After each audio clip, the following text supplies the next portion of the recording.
back, Cats in Camo, part 2 with the Arthur Ciener 22 conversion kit. We had mixed results on the paper. It ran perfect for me and was a joy to shoot. And it had issues for Allie, and I think we traced it back. I looked at it in between sessions, and I think the spring in the magazine was off just a little bit. I took the base plate out, moved it around a little bit, put it back together, and it ran fine for me. So we're going to see how it does. We're going to do the steel challenge, and we're going to go ahead and do our normal steel challenge, even though we're shooting a 22 conversion kit. So behind me you see 2 torsos and the 5-plate knockdown. I'm going to double tap the first torso, the short one. Hopefully hit each of the 5 targets. We'll see if they fall down or not. And then double tap the torso on the end. That's 9 rounds, 9 hits. I have 10 rounds. If I get an extra, I'll just put one in the tall guy again, just because tall guys sometimes need more convincing. But the Ciener 22.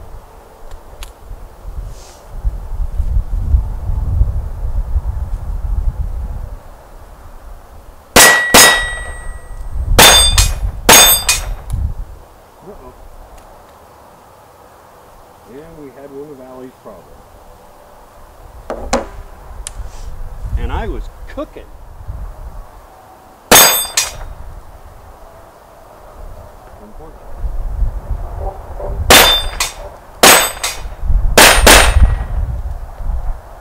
Apparently it was.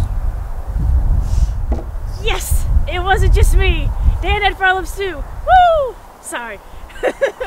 I'm just actually really excited about this gun, and I've never done a conversion kit before, and so I want to like it so bad, and that he had problems with it makes me feel a lot better. But anyways, even though I normally do something different, I decided this time around, because again, I really want to like this gun, that I'm going to be doing Dan's course. What?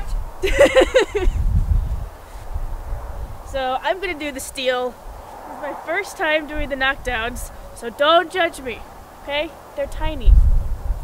And let's see if I can hit it with the tiny bullet.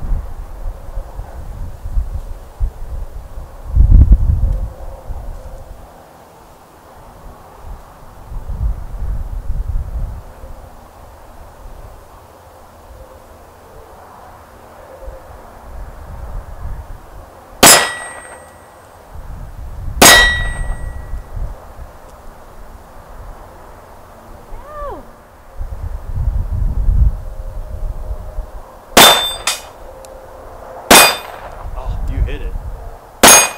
Hit that one too. Ow! I was doing so good.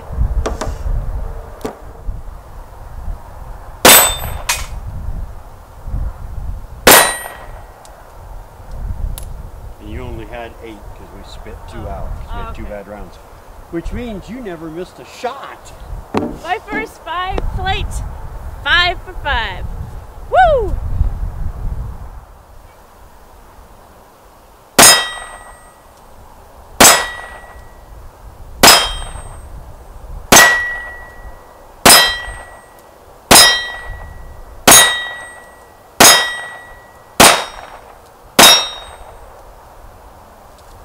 That's 10 for 10.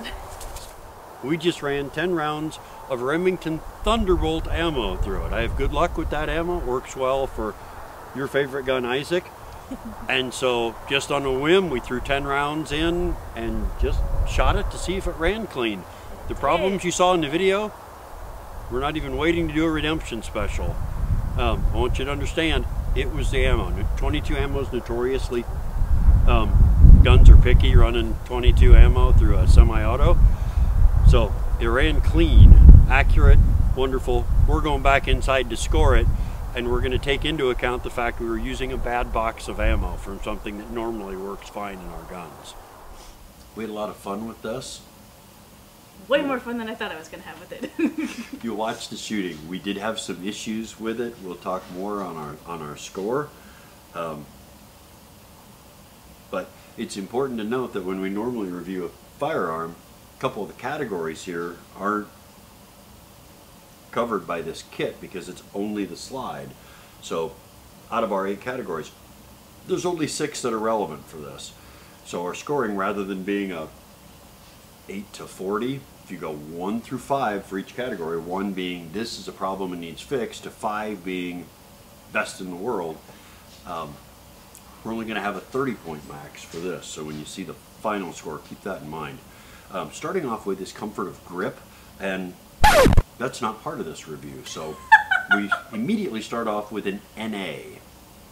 Denied. So let's talk about the sights. This is the Platinum Cup series. It's the slightly more expensive version. If you go to their website, they have 2 different versions of the 1911 that you can buy. And this one has fully adjustable rear drift set, and they're blackout target sights. Normally, I would hate that. I do not like blacked out target sights. I like having dots to line up my shot on this axis, but for some reason I didn't like the sights, but it was stupid easy to aim this gun and really good tight groups when it ran clean. So I'm giving the sights a pass because they're high quality and they worked really well. Even if I didn't like them, I could still use them, and that's more important than just they don't have dots on them. So I'm going to give them a 3. I don't know if I want to say surprisingly I liked these sights, but they did seem to, I don't know, they worked for me. Yeah, they're kind of small, and yeah, they are all black, so in some cases you would think it would be hard to line up all 3 because they're all the same color. And again, I love two-tone sights, but they worked for me, and I would put the sights on target and bam, it worked. And like every time, I think I shot 100% without the flaws, without the bad bullets, and without the things we're going to talk about later. When I was able to fire this gun using the sights, it worked. It really well with this gun. Wasn't expecting it, so I gave it 4. Let's talk about the trigger. Let's not talk about the trigger. Strike 2. Also not part of this, and that's one of the benefits to this package, is if this is your carry gun, you put the slide on and you can do all these other things with it, and how you grip the gun and the trigger, whether that's a 1 or a 5, that's up to you because that's your gun. So we're going to skip over the trigger because it doesn't fit this category, and we're going to talk about perceived recoil. And I'm giving this a 5. The perceived recoil was negligible, but you could still feel the slide racking, spitting out the empty and reloading, so that it still carried its weight, if you want to call it that, for doing tactical drills, from transitioning from target to target. It wasn't like you were just shooting a cap gun. Really impressed with that.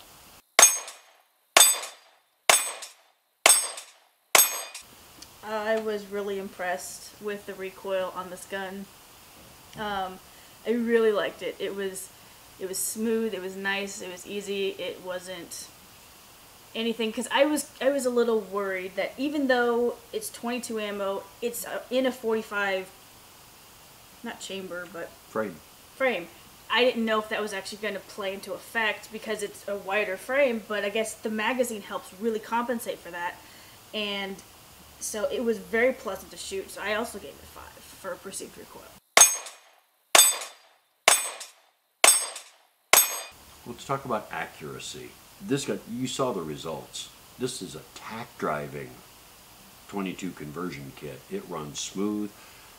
I gave it a 5. I could not be happier with how it performs on the range.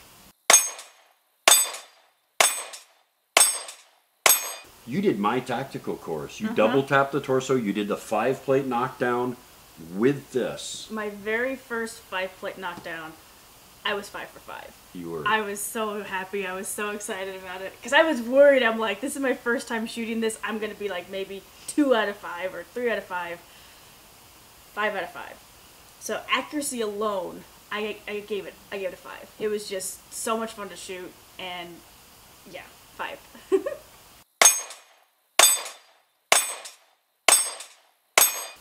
Let's talk about ease of reload. And again, we're dealing with a conversion kit, so the magazine that was made for the kit. It wasn't made for this gun. And yet, it works clean. The magazine release button works to spit the mag out. It goes home clean. There's a good positive click. I'd give it a 4.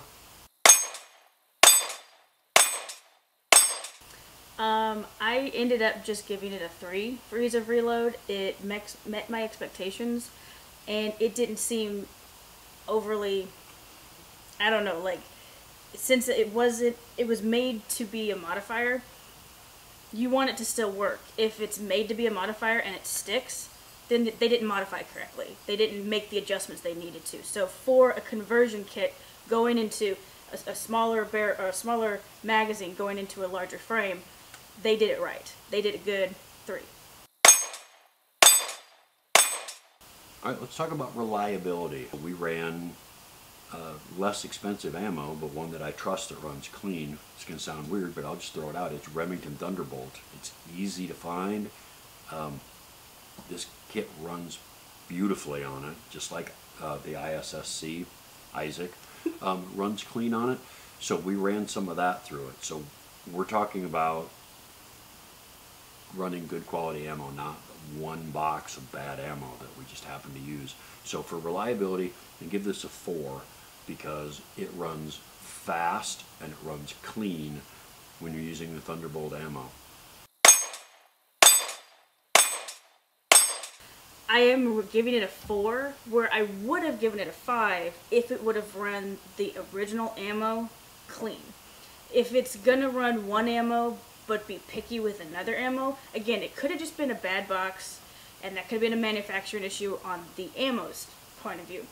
But from what I got to shoot on the range, it seemed like, yeah, it's very reliable when you have the right ammo in it. And if a gun is going to be ammo picky, then I'm not going to give it a 5. So maybe if I get more range time with this, different kinds of ammo through it, maybe eventually I'll want to change it, being like, no, I actually want to change to a 5. But for right now, with just 2 ammos, one being 50-50, one being perfect, I'm going to give it a 4. All right, ease of maintenance. You watched me swap this out. It's actually faster and easier to put this slide on than it is take the original one off. And cleaning it, because it's one piece. You can disassemble it, look it up online. There's ways to take it apart and really do a thorough cleaning. But to clean this, you just pull the side back and it's stupid simple. It's a great design because anyone can do it. Next time we do this, I'm going to make her put the slide on. I gave it a 5.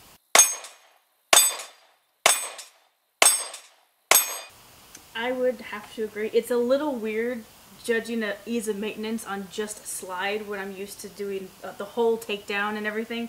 But yeah, it really is. The barrel, the spring, the whatever is all in there. It's just one piece. And then the magazine, obviously, is the second piece. But yeah, it's super simple, super easy, again, way easier than the original. So 5 does, I agree. 5 is the good.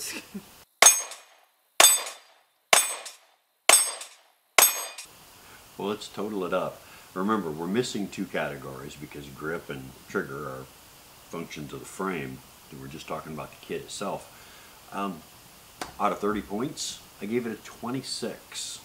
So did I. No. Yeah. We did. Good grief.